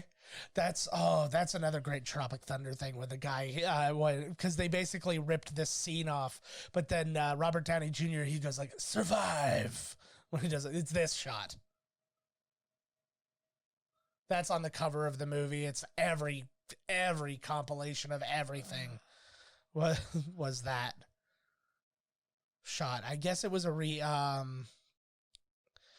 reenactment of a painting that somebody did. Okay. Or something like that. It was one of those ones I glossed over because I was doing my research at 4:00 in the morning. That's my fault, not yours. Well, it's a little your fault. It's not my fault. Well, if you would have like won a lottery or, you know. Dude, you're the one who plays the lottery. Well, if you were playing the lottery, we'd double our chances. Actually, I can't say that because I literally have to go to work tomorrow and bring Sherry money for the lottery. Okay, so they're talking about fragging now. So Fred's going to explain a little bit more about fragging and just this scene in general, because this is actually one of like the great scenes in this movie. So let's have a listen. You've got Tom Berenger overhears Chris talking about fragging them. And fragging is something that is a big deal is made about fragging. And for anybody who's not aware of the practice, it's the idea that you pull a grenade and you roll it under the hooch of an officer or authority figure or anyone that's really causing you problems and blow them up. And it did happen, but it wasn't as prevalent as you're made to think it was in Platoon. And I think the scene where he comes in and just his animalistic presence, like you see that hooch where they're all partying and smoking weed and having a good time with Elias. And then you see that same scene where Tom Berenger comes in and it's just like a wolf walking through a chicken coop, putting all the chickens in their place. Like you're all just a bunch of roosters to me. Yeah. And like no care or concern. And it's also cool that it's Tom Berenger, who predominantly had only ever played heroic characters up until that point. And I think that his portrayal is so perfect in that movie that I only see him as a villain because of that movie now. Yeah. That scene I think is so phenomenally well acted, where I don't believe he is necessarily evil. I think if anything, he thinks he's the hero of the story because he's the only one fully committed to killing the enemy. And these guys in that room are so caught up in their moral power play, they don't realize that he's going to get them all out of there and alive because they're all cogs in his machine. And if one cog breaks, the machine doesn't work, and he will not let that I love that scene where he's like, I'm glad you asked. Now I'm really remembering how much I love it. Like, I will not let that happen. And he will will them to victory. He will make them victorious. They just need to get on board with his plan. Elias wanted to be Jesus, wanted to do the right thing. That's going to get you all killed. I'm going to get you alive. Don't you see? Yeah. And it's such a brilliant story with a lot of like over the top archetypes. So yeah, and that's exactly what he was talking about. And the thing about it is him being like the antagonist of the movie, but he's right. That's the only thing is he's like, yeah, did he do something very bad? Yes, but the whole point is that his goal is to win the war and get people home. And misguided as it is to be the one to decide what he believes is getting in the way of that, which is why he kills Elias. But yeah, he like that's where his failure is where he just kind of makes that call for himself. I can see your point. I don't want to agree with you, but I see what you're saying, and I could totally see how people would follow that and not say anything. Yeah. And it's honestly, I'm not even sure that I would say anything. Yeah. Well, especially in this war, because again, this was just a lot of people looking to get home. Yeah. Right. And it was counting down the days till they can get home. They showed that earlier. Exactly. 42 days in. It's all I want to do is get home. I'm going to do my tour. I'm going to do my part, and then I'm leaving. And especially the draftees, right? So like they wanted out before they got in. And so if this guy is my best chance of doing that, then you better believe it, right? Oh. Are you sure that's not how he got the scar? Yes. Yeah, this exact thing, like every 365 days this happens to him. Like nobody's seen it from the previous one.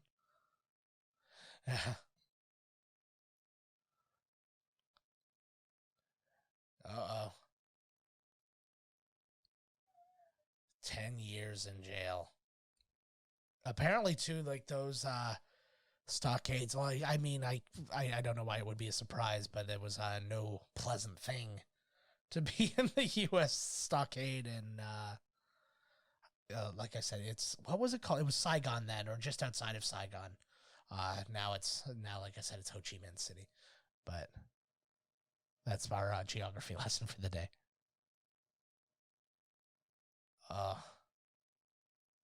Every Oscar, I gotta look it up again because I don't remember all the awards that this thing won. Oh, I'm not using the right mouse. But yeah, this thing won so many goddamn awards that. Oh, I think that was like a cow or something we saw earlier. It wasn't a dog because it was really big, and I just saw another one. Oh, yeah. I think it's like a cow or... All right. I think it's just the angle or maybe the lens they're using or something because it looked really skinny. But I just saw that again, and yeah, that definitely wasn't a dog. I was like... There's the church again. Oh, there you go. Because I was thinking, do they have some kind of mythical creature that we don't know about in Vietnam? Chupacabra. Yes. There we go. Now we're talking. I can't. There we go. I'm just looking up this thing. Sorry to go off mic here. Charlie Company.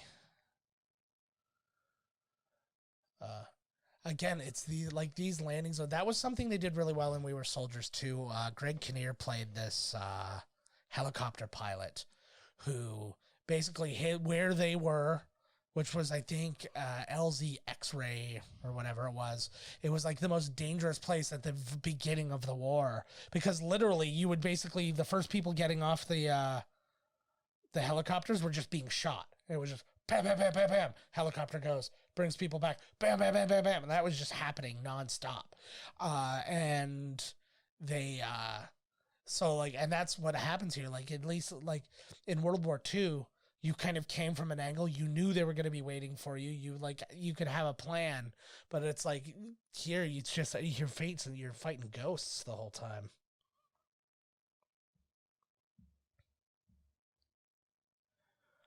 All right, so here we go. So it won for the Oscars.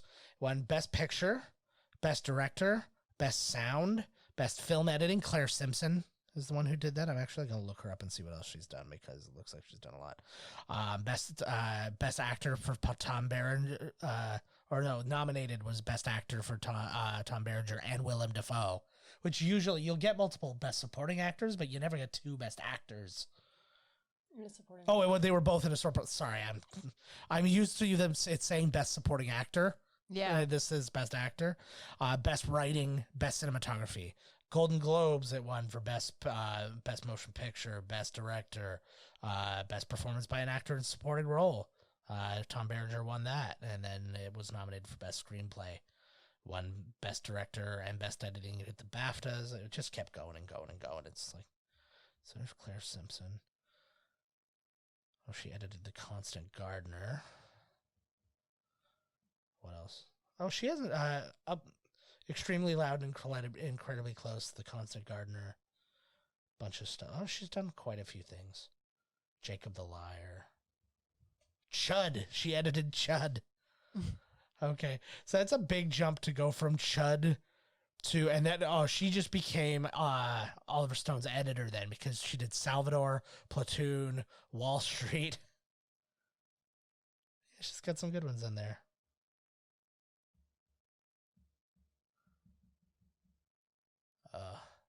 I was so glad you didn't. I don't even think you got this far, but Keith David is in the final season of Community. Yeah, so I did not watch the final season of Community. Yeah, he's fantastic in that. It's hard because when you're trying to be like a replacement character, when people are like leaving the show so quickly and stuff like that too, it's hard to be good. But yeah, no, he was fantastic.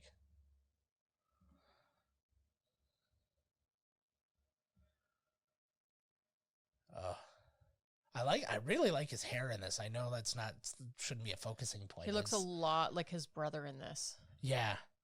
Like I see a lot of mannerisms as his face is moving and stuff as he's acting and stuff. He like really looks like Emilio Estevez. Yeah, they're definitely they're definitely a couple of Estevezes.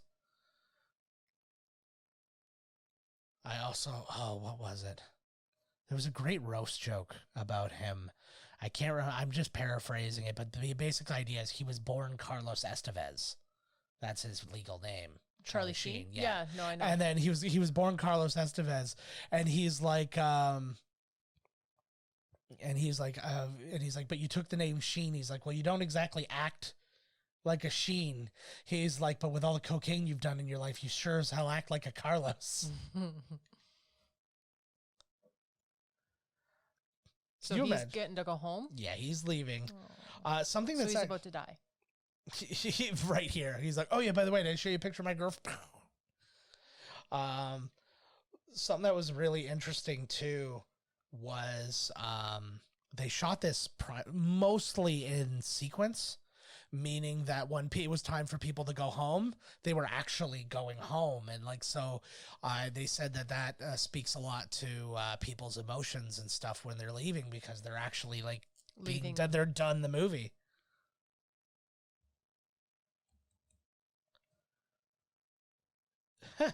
Oh, that would suck so bad. I know, eh? There's a bit too where apparently he did this himself. They said he did it to himself because like there's ways to take care of your feet so that doesn't happen, right? It's called trench foot that he has, and people would give it to themselves so they could go get sent back and do and be at the hospital, right? Long Bin is that jail that we were talking about before. Oh, this is fucking creep. I don't want to watch it. Oh, imagine how I felt when the Matrix was on and that thing went into what's his face's belly button. Belly buttons are fine. Belly buttons are not fine. Belly buttons are fine, honey. Yeah. See, look at. No, look, he's walking. Oh, he slips there too. Just a little bit of a.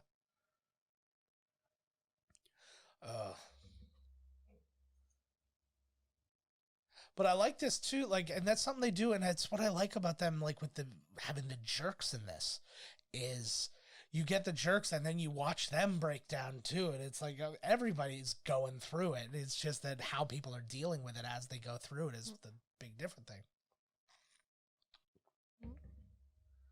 Yeah.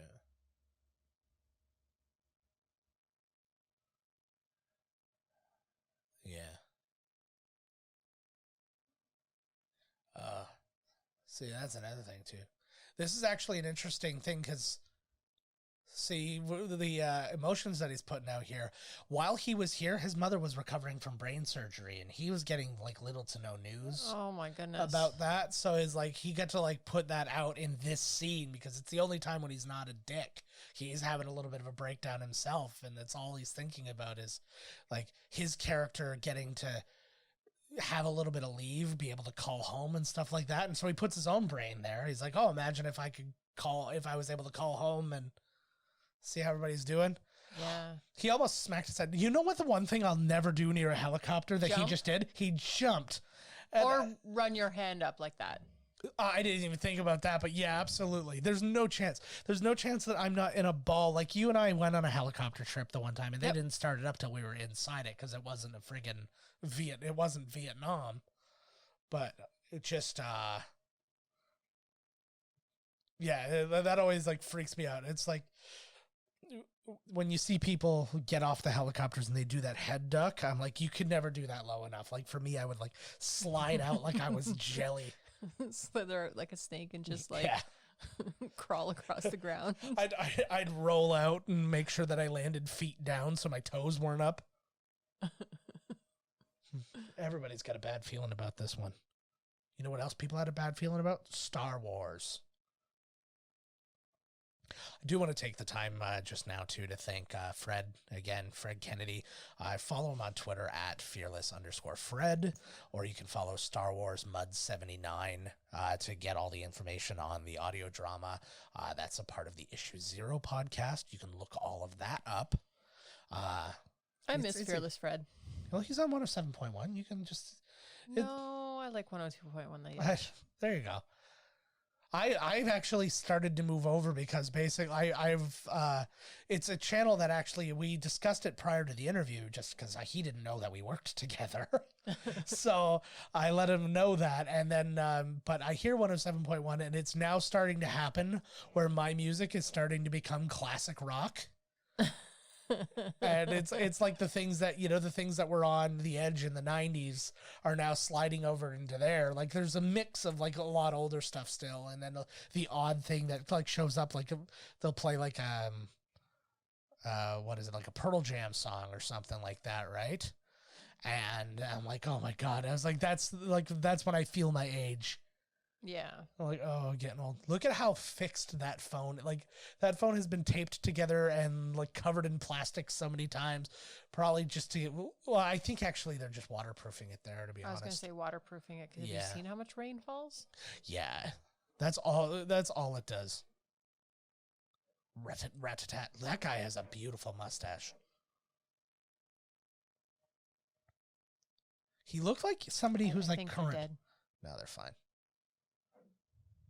What were you saying? I was gonna say that the guy who was with the captain there looked like he looked like somebody who was in like more current stuff, but like as a young man, so it obviously wouldn't be him because that guy who I'm thinking of is younger now than that guy was there. But I don't know. It doesn't matter. It really doesn't matter. What the hell? Did they just put the club on that tree so nobody steals it? Yeah, I don't know what that was. I don't remember. I haven't seen this in a while. It's a detriment to when you do these because I like to be able to react to them a little bit more naturally, but at the same time when you haven't seen them and you forget what things are. This is I believe that was the one RPG that was actually like they actually launched a real one instead of like rigging like effects and stuff like that. They just wanted to have one moment of like authentic, this is what it felt like type thing.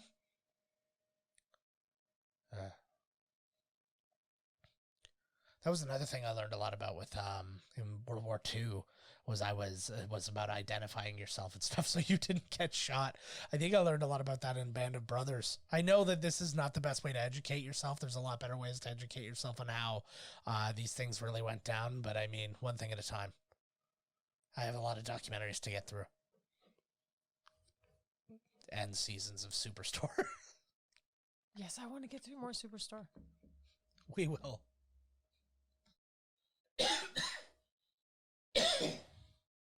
That's me getting COVID. Shut up. Yeah, it's time. I'm getting a 2-week vacation in our bedroom. Oh, that's a good way to. He's like, that's exactly somebody who we should be shooting would say. Uh-oh. Hey, man. Game over, man. That's so... Yeah. That's... And... I can't even imagine. There's so many times when like you've like soldiers get like completely cut off from everybody else and from communication and all that. And it's just like, well, we have to somehow survive the night. I guess just shoot everything for now and hope that we have enough bullets. Yeah. Again, we're very fortunate and lucky to have not had to have gone through any of these traumas. I couldn't. Yeah. Well, and then what's interesting too is like the wars of today, the most recent Iraq war, especially. A lot of people joined the military because there was a means to college, it was a means to whatever, but there was no war going on. There wasn't even a threat of war. And then 9/11 happened, and then all of a sudden, all these people who thought they were going to go through basic training and maybe get like, a cushy like peacekeeping deal in like Italy or something like that, and then all of a sudden have to like go to a real war. Mm-hmm. Oh, he could be saying anything. I always like the idea of the lighting when it comes to this because it's like it's so thick you're not getting any moonlight, So it's like how sometimes you're like, oh, how are you seeing this? And now obviously with the battle going on, you're getting certain lights and you're getting the explosions and all that. But it's like, just from a cinematography standpoint, I'm interested in this challenge. Or maybe that was the real one. I don't friggin' know. One of them was real. You guys figure it out for yourselves. If you're Oliver Stone, you know.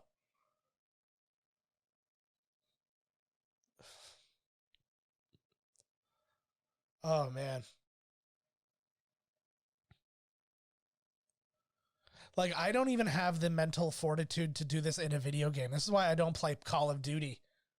Yeah, I barely play Animal Crossing. And she got PTSD from Animal Crossing. Yeah, I can't. Mm-hmm. Actually, she went Wall Street. She went greed is good with the turnips. I did. But I got out of it. Yeah. I got myself out. Although I've been laid off again as of today, so who knows? Yeah. Just gonna no, I told you you're gonna get deep into Among Us. And you're gonna start calling everybody sus. No. I'm gonna be doing some more running and cooking. Yeah.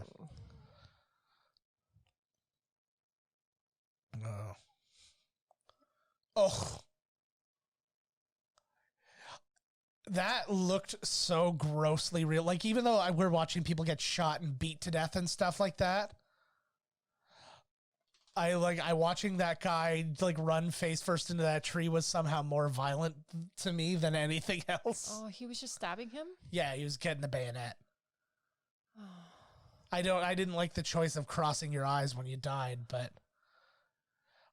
that was another big part of their training and stuff like that. The guy in Vietnam, he taught everybody what it felt like to be shot. He taught everybody what it felt like, what it looked like when people died. He it kind of like that's the main thing. Like I said, it'd be cool with like having all the gear on and walking around, but it's like I have no interest in acting a war. He's kind of got the right idea. Grab a dead body and hide. Yeah. So that is Oliver Stone. Oh, is it? Yeah. Uh-oh. So that was his little bit. Oh my God, that was the sexiest man in the war.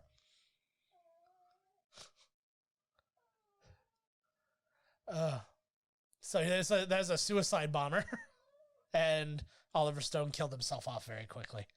It's actually a really interesting thing because the 3 Vietnam vets, the 2 Vietnam vets who are in this, make cameos as people who die or are dead.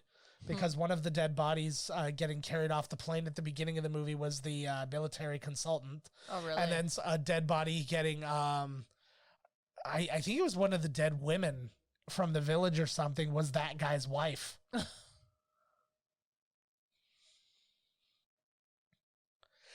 Must be how that feels too, is just the idea of like we could be the last people for all we know. Like, this has gone so sideways that everybody back at base camp could be dead, and it could just be us versus them, and just we're riding out our time.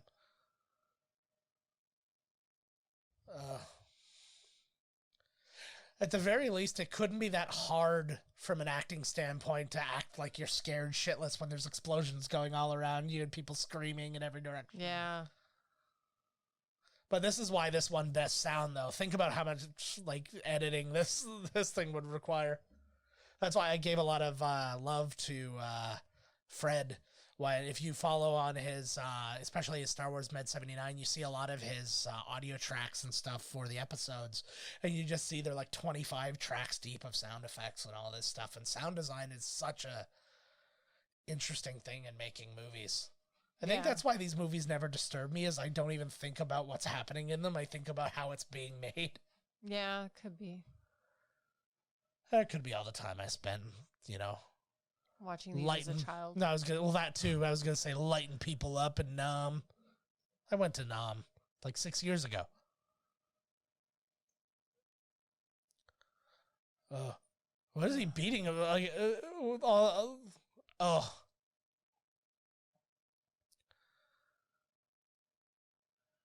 Pow, pow, pow. His hair is like super crazy now. That's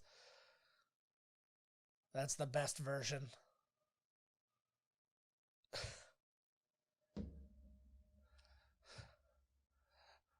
Barnes is beating everybody to death. He probably got like 30 kills in. Oh, I've seen that scene. I've seen that before. That crazy. That was like a horror movie look he had in his eyes right there. Holy shit. Tom Berenger, if you listen to our podcast, you did a great job in this movie. He must listen to this podcast, right? I'm sure he does, sweetheart. It's just, yeah. It's him and George Lucas, listen.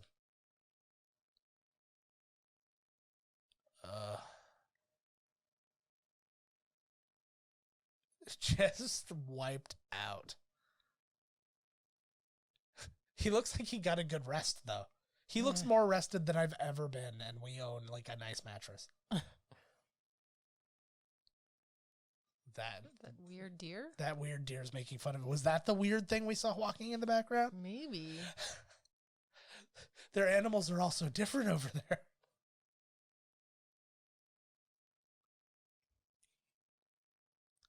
Ugh. That's another thing too, is like, even though it's fake, it's just that caked on blood. I remember that feeling from like Halloween costumes when I was like a zombie or something like that, and you'd have this caked on blood, and I was like, oh, if this was real. Like, it's just, I'm so grossed out by it being like, and it's fake. I was like, if it was real stuff. And I think I've told the story on here before when I took a girl out on a date and I had blood all down the side of my head because I shaved my head. I know, I've heard it. I know times. I know you've heard it a lot of times.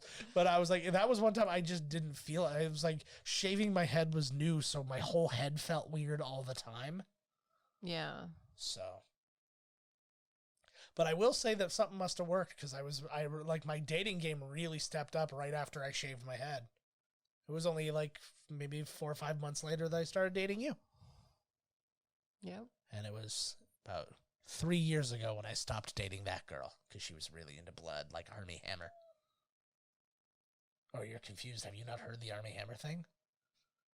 Maybe. He was like sending like weird sexts to people on like Instagram or something like that, and he said like, I want to drink your blood, and like he's like, I'm 100% a cannibal, and he's like a weird like dominant dude, and like it was, you know, hey, you do you, Armie. Your name's Armie Hammer. What else was expected of you, right? Oh no, he ripped his pants. That's the worst thing that's happened to him. Is that Barnes? Yeah. But you know he survives because he meets a guy named Noble and they start a bookstore after this. Imagine that was his legacy.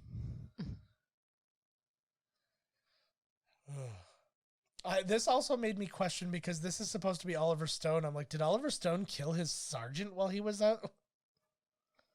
Like, is this him confessing? I believe this falls under the disclaimer of some of the events may have been changed. Yes. Well, I mean, nobody plays anybody in the, like,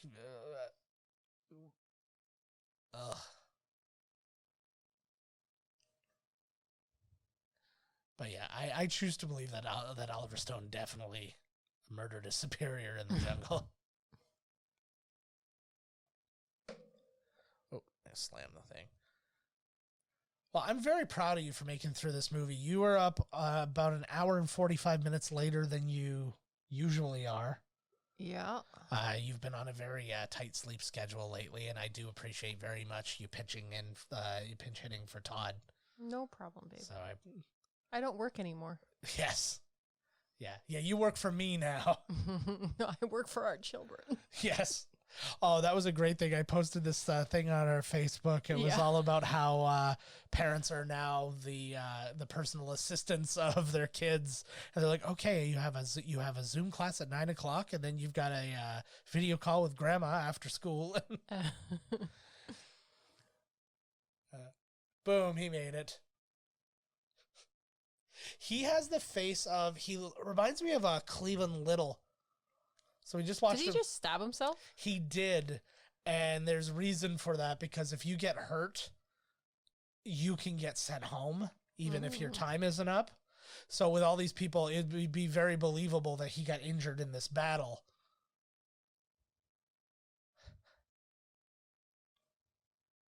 Yes, I want a necklace of ears. Do you think I can just get one at the gift shop? Oh, he's got like the first Negan. It's got... oh, yeah, look at that. Mm-hmm. So that was an interesting thing I never noticed before, and I was doing my research. You saw he reached into that guy's pocket and pulled something out. Something that was very common and that they found on Viet Cong soldiers was heroin, because they were using it as a painkiller. So you see that guy, like, you know, in the Get High tent and stuff like that, and that starts to maybe suggest that he had something else going on too. Look at that. It's insane. Just the imagery of... Now it makes me wonder, I'm like, were they all like dummies, or were they like, were those like stuntmen they were just shoveling in? I'm sure they were probably dummies. Yeah, those stuntmen sure were dummies. Ha ha ha ha ha. Hey, man. That's it. We're basically it. There you go. So that's exactly what happened. They both got hurt twice, so they're getting sent home before their time is up. So that's why he stabbed himself in the leg. It's actually really funny how, like, just because, like, the shots are so quick, and that's the other thing, too. He thought he was getting out. He thought this was all over. Now he's the sergeant. He just got promoted, so now not only is he not going home, he has to make all the decisions.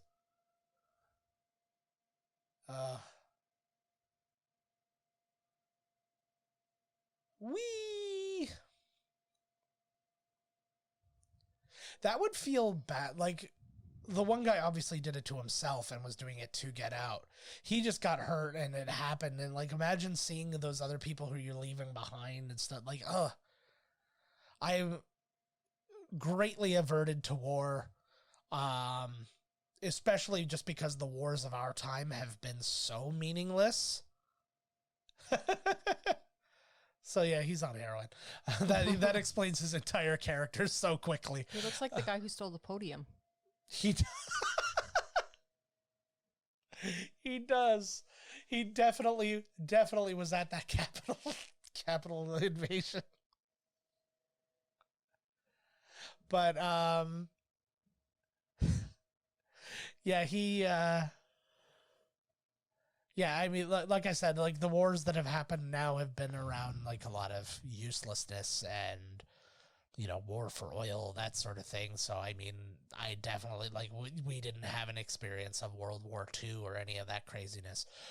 But, hey, fingers crossed for World War III or another civil war. But... like, to see that, like, I always try to think, because they're always like, oh, if you don't support war, you don't support the troops. I'm like, no, I feel like I support the troops more than you do, because I don't want them to go to war. Yeah, I don't want them to go to war and die. I want them all to be alive and have their jobs at, like, Radio Shack, or I guess that ages me a little bit too. Blockbuster and Radio Shack and all those places that are still open.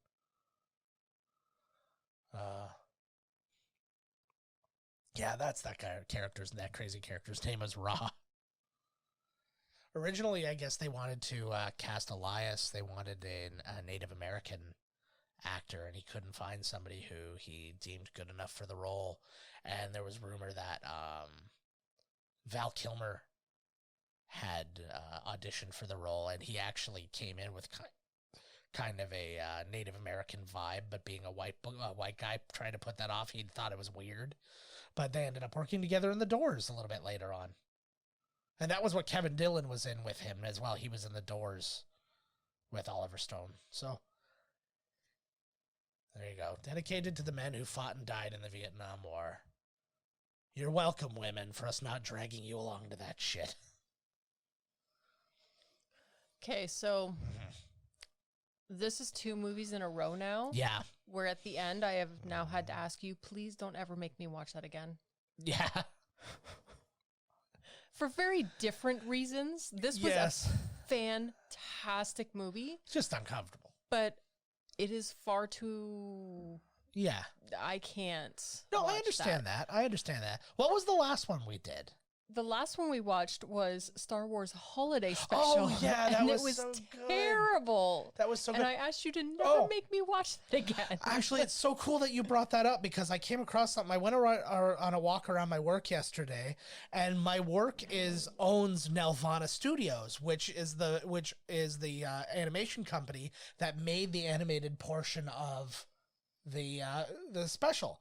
So I found this on one of the floors, and it was on loan from the Scott Dyer Foundation of Noteworthy Exemplary League for Visual Advancement of Northern Arts. It's a big long name. Scott Dyer was a good mentor to me as well. He's somebody I worked with who was the chief technical officer of the company back when kind of I made my move to senior and stuff like that. But here is a model and sketch of the original Boba Fett from the animated.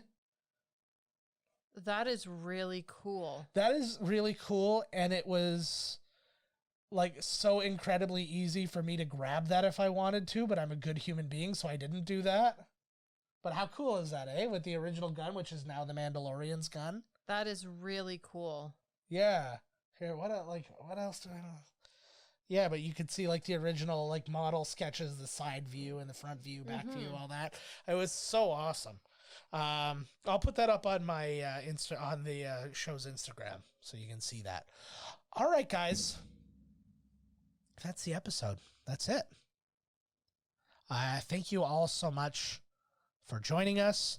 We'll be back next week for sure, barring any other insurrections, but we'll be back with some fun.